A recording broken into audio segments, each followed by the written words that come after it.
Hi guys, welcome to my channel.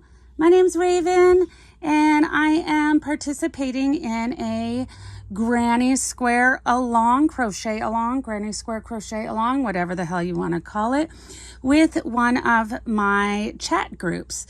The chat group is the Yarnaholics Sober Crafters. If you don't know what that is, that's okay. You can still granny square along with us. This is week 2 in our Granny Square Along. If you want to join us and want to stay up to date, you can check out my first video. You know how to work YouTube. Go find it. It's there. I think I'll create a playlist, something like that. Yeah. Anyways, if you're not part of our group, you're still welcome. If you're not an alcoholic, you're still welcome. And if you are those things, oh my gosh, please let me know in the comments. It would be really nice to know you because community is amazing in sobriety. And what is that one saying? It says, connection is the opposite of addiction. Making connections is really helpful in recovery. And so is being crafty and finding things to do with your hands and finding things that inspire you and motivate you to keep going. So, hey, stick around or don't. It's your life. You do you. If you are here to see how we do the color changes for our granny squares, stay tuned. Hello, lovely granny square gang. This week, week number 2, we are working on doing the same basic granny square, what the granny square was invented, like how it was when it was first invented, with the very first, what they called granny square. Boy, that was a mouthful for not saying a lot. This week, we're going to do color changes. Last week, we didn't do any color changes, just wanted to keep it simple, just getting the basic idea down. Now, let's talk about doing color changes. Here is one I did. Here is another one. As you can see, once you get going, you can keep going as big as you want. Shit, you can make a blanket out of it. Or you can make them as small as you want. I'm using this week this big twist yarn. I got it at Joann's. It was pretty cheap, but it seems to be a decent quality. So yeah, let's get started. It's very similar to the way it was last week. Let's start with yellow, since that's the one I got. But I did learn a few tips and tricks. That's the cool thing with me not really being a crocheter. I'm a knitter at heart, but because I'm wanting to make these videos to help people that don't have any experience out with crocheting learn, hey, my info is better than none. But what I meant, where I was going with that is that I've been watching a lot of videos and learned some new tips and tricks too, so I can share them as I go. So I'm going to start like we did before with a slip stitch, boop-a-doo, and insert my hook, and I'm going to chain 4. And this is how I hold my yarn. I'll show you again. Put my pinky in and wrap around. And that means that I don't have to actually hold the yarn or try to hold the yarn. See, if I'm doing it like this, I'm having to constantly keep grip on this part right here. What this I have found does is gives me just enough drag that I'm not having to hold on, and I can kind of just relax. I mean, occasionally I will have to grip it again and do that motion again, or sometimes I like to put lotion on my hands to give it a little more grip. But anyways, let's keep moving forward. So I'm going to chain 4 just like we did last time. 3, 4, and join in the round just like we did last time. So really, joining in the round. This first one is exactly like it was last week. So we're going to do 1, 2, 3, flip it. Now I'm going to do 2 double crochets. 1, 2, 3, 2, 2, 3, and then the corner. So 2 chains in the corner. Now, what I learned with some of the videos that I watched is that the 2 or 3 chains in the corner is really what am I trying to say? Personal preference. That's what I'm trying to frickin' say, damn it. I know Allie said that she likes to do 3 chains in the corner. She's not wrong. I'm not wrong. We're both right. Chain 2, 1, 2, 3. There are many ways of going about it. Speaking of, so this basic granny square with the chunks of 3 and the 2 or 3 chains on the corners was the original granny square. And it was invented or designed or whatever in like the late 1800s. And the whole reason for its creation was to help use up scraps of yarn. So I think that's really rad. It was like, you know, use what you got, use up what you got, and don't have anything go to waste. So I've got the 4 chunks, 1, 2, 3, 4. So I'm going to do that last chain 2 and join at the top of the round. There it is at the top of the round. Slip stitch, and then we're going to cut it off. So I'm going to show you some. This was just like the so it's just like the first round of last week's. So I'm going to pull that through, except for your tying off, right?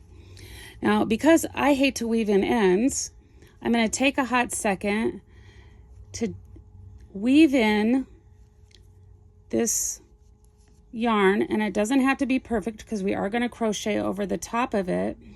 But when you've already got, you know, more on top of it, like say I were trying to tie off or weave in the ends of this yellow, it's kind of hard because I've already got more yarn on top of it. So if we weave in these ends a little bit before we even move on to the next stitch or the next color, you're saving yourself some time later, and saving yourself from having to hunt down that darning needle, the yarn needle that you have to use to weave in ends. I could never find mine. You'd think I would learn after like 20 years of crafting to put it back in the same place every time. Oops, I'm out of frame. But I don't, because, you know, reasons. So I've just, let me get that one back. There we go. So I've just weaved in that ends. And now it's time to move on to the next round. Boop, boop, boop. Let's pick another color. Let's go for green. Now, when I'm joining the next color, I'm going to see how I have it folded over. Here's the fold. I'm going to go into any one of the square or corner spaces. Just put my hook right in there, grab that loop. Let's get that out of the way. I'm going to go into a different corner just because that's in my way. I'm going to grab that loop, pull it into the corner, and then do a chain. Now what I'm doing right here by keeping these doubled up is I'm already weaving in my ends as I go, basically. So I've chained 1, 2, 3. On that 4th one, I'm going to let it go though, and I'm going to chain 4. Now that seems crazy, right? Because we've been chaining 3 for that double stitch, but I promise you it's going to make sense in the end, because what I'm really doing is this one right here. So I've done 3 plus a chain for that chain space, and I promise you it'll even out all right. So now I'm going to do 3, 1, 2, 3. Also, from the videos I've watched, the whether you choose to put a chain here or totally don't put a chain there is completely, again, personal preference. I prefer to do a chain one. Some people don't. 2, 3, 2, 2, 3. When so this, like I've said, excuse me, Tater, I don't need your opinions. This is the standard granny square, but over time, now basically anything that is done in the round and creates a square is now called a granny square. And people are inventing new ways of doing them and new designs every freaking day. And I think that is so damn rad. And we are going to, as the weeks go on, do some of those. Hopefully do a lot of those. Hopefully we don't lose steam, because I know we all have a little bit of ADHD. Some people a little bit more than others. And we tend to move on and do different things. But I am really hoping that we get to, work on this for a while. Let's see, where am I at? Chain one. Go over into this other corner. One of the good parts about tying in the ends kind of as you go is really helpful, because one, I hate doing it, and two, can never find my goddamn darning needle. But if I have a massive stack of granny squares and they all have 10 or more yarn threads that need to be woven in, that pile is going to look really fucking daunting. Like, oh my God. And especially considering mental health issues, I may just toss them in the trash, because that big pile has gotten so overwhelming that I can't do anything with it. And I'm just thinking maybe other people might relate to that. So weave in as you go. All right, I am over to the last corner. I'm not gonna spaz out because my phone keeps telling me my storage is full, even though it absolutely is not. It's like, warning, it's full. And I'm like, or warning, it's almost full. And I'm like, it's not full yet, bitch. Okay, so I'm at the corner, already has one. So instead of doing 3, I'm going to do 2. 1 double crochet, 2 double crochet, and instead of having to join at the top, it's so much easier to just slip into that space right there. Slip it all the way through and lock it down. Now, and that creates that space. It looks a little small, but I promise you on the next round you won't ever notice anything. Now, big, huge, fat ass tip. Before you cut this, before you tie this off, go in and check and make sure you've got all of your chunks have groups of 3 and all of your corners actually have the 2. If you check before you tie off, you will save yourself headaches. Where did it go? Somewhere in this one. Boom, right there. See that section? It only has 2 marks. And I didn't realize till I was up here. But so if I would have figured it out, if I would have looked at every one before moving on, I wouldn't have missed that. And well, shit, I'm not tearing out all that work. Forget it. When this turns into a blanket or something, nobody but me will ever know. And that's, its own punishment that I'll know. So anyways, I checked it, cut it off. I'm going to slide that through, give it a little tug. And before I go on to the next, out of frame. Before I go on to the next frame, I'm going to weave in the ends. And this one here that's already had a start to weaving in, I'm gonna kind of give it 1 or 2 more little weave ins and call it good. Ta-da! There we go. Yay! When I am joining in my next color, pick a color, any color. What I will do is change squares. So I'm not starting off at this. So this was my start last time. I'm gonna go to a different one. Doesn't matter which other one, just pick a different one, because if you do go to the same one every time, it's going to develop. They actually call it the granny square lean. I didn't know that until last night when I was looking up tips and tricks and all that shit. So that's cool. Change corners every time. So one more time, pull it in there. Get your yarn, chain 1, 2, 3, and let that one go. I don't want it on the chain 4.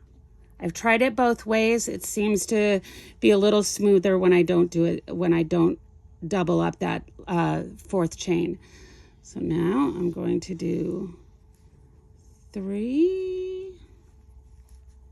and go all the way around, and I'll meet you back here in just a second.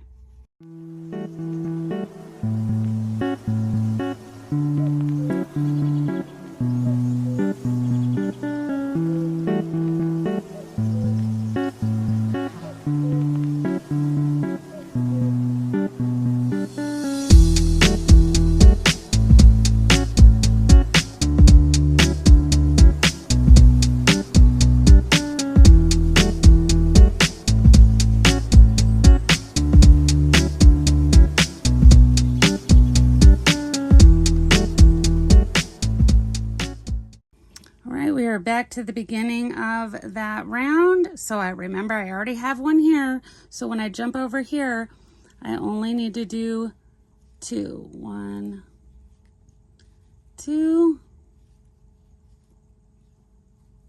And then just slip stitch right in that big hole. Boop.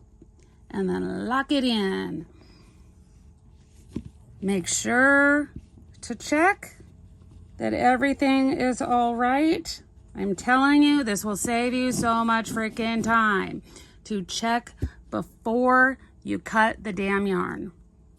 Snip it, pull it through, weave in your ends, and keep going. And you can make any size you like. These ones are all like woven in. I just haven't cut them off yet, because for some reason I like to cut them all off at the end. It makes me feel like that, ooh, satisfaction. Ooh, and we will all ignore that. You do not see that pucked up one. Anyways, thank you for watching. Hit the thumbs up. You know, I don't know, just cause that's what all the YouTubers say to do. Okay, awkward. I love you guys. See you next week. Bye. I can't wait to see everybody's granny squares. Yeah, probably have to edit the shit out of that. Sober girls. No, what is it? What is it? Yarn a harlot. Blah. What is it? Holy fuck, how fucking awkward can one person be? I don't know. I don't know.